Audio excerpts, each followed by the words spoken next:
Okay, just imagine for a second. What if you had everything? And I mean everything. You've got unimaginable amounts of money, the kind of power that just bends the world to your will, an influence that gets you a seat at the most powerful tables on earth. But what if all of that was just the start? What if that immense pile of money and power wasn't the goal, but was really just fuel for an appetite that could never, ever be satisfied? And what if that whole glittering life, the mansions, the private jets, the famous friends, what if all of it was built on a foundation of secrets? A foundation so dark it threatened to bring the whole thing crashing down at any moment. So for this explainer, we're not just going to talk about this story. We're going to step inside of it. Because to really understand how something like this could happen, you kind of have to see it from the inside out. For the next few minutes, you are Jeffrey Epstein.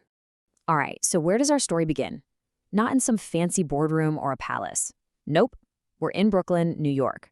The year is 1953. You're born into a totally ordinary family. No elite connections, no trust fund. Your beginnings are, well, they're completely unremarkable. But you figure something out pretty early on, a lesson that becomes the absolute cornerstone of your entire life. You realize that what's real doesn't matter nearly as much as what people perceive. You don't actually need the fancy degrees or the perfect resume if you can just make people believe you have them. And here's exactly how you put that lesson into action. First, you start somewhere totally unexpected. For a guy who's going to be a finance titan, a high school classroom. Then you make the leap to Wall Street. Now, the details of how you pull that off, they're fuzzy, unclear. And you know what?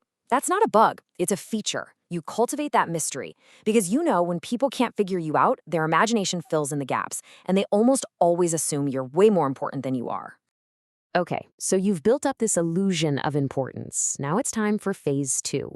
It's time to turn that perceived value into something real, something way more powerful than just money. You start building your circle of friends. And listen, we're not talking about just anyone. We are talking about the absolute top of the global food chain. Billionaires, politicians, celebrities, royalty, the most influential people on the planet. And here's the really clever part.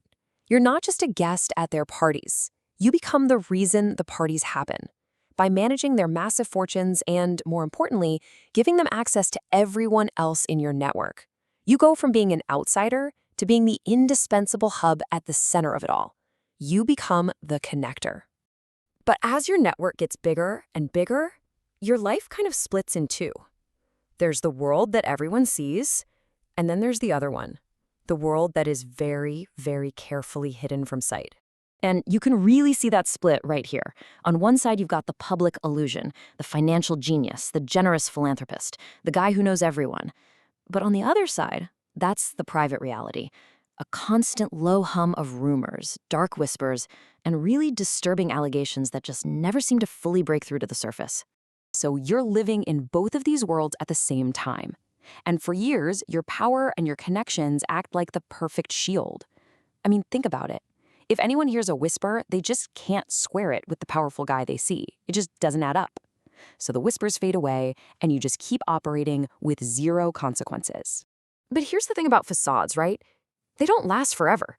Eventually, those whispers start to get a little too loud to ignore, and the first cracks begin to appear in that carefully built image. In 2008, the whispers finally erupt. An investigation down in Florida leads to very serious accusations from victims. Formal charges are filed. It really looks like your two worlds are finally about to collide in a big way. But then, your power intervenes. A plea deal is struck, a deal so secretive and so controversial, people are still debating it more than a decade later. And the result of that deal? A sentence that just stunned people. Only 13 months in a county jail.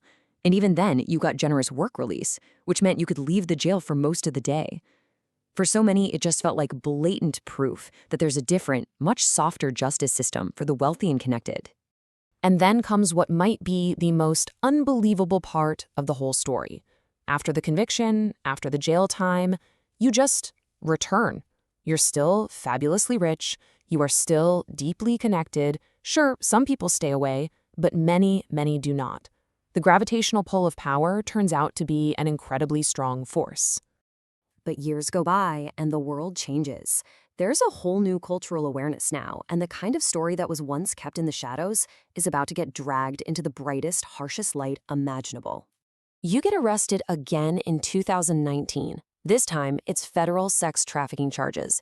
You slipped through the net once before. Now the entire world is watching and asking the exact same question. Could you possibly do it again?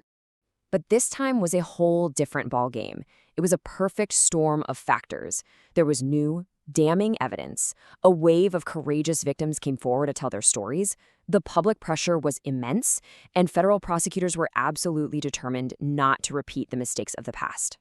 You are placed in a federal jail in Manhattan. And here, for the very first time in your adult life, everything that defined you is just gone. The jets, the mansions, the money, the influence, the entire carefully crafted illusion just shatters, leaving nothing but silence and consequences. Your story ends abruptly, right there in that jail cell. But the story of what you did and how you were allowed to do it, that was really just beginning. It morphed into a different kind of story altogether, a cautionary tale.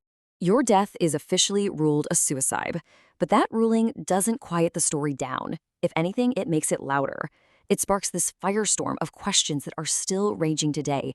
Who knew what you were doing? Who helped you? And how could an entire system of power just look the other way for so long? In the end, your life stops being a story about success.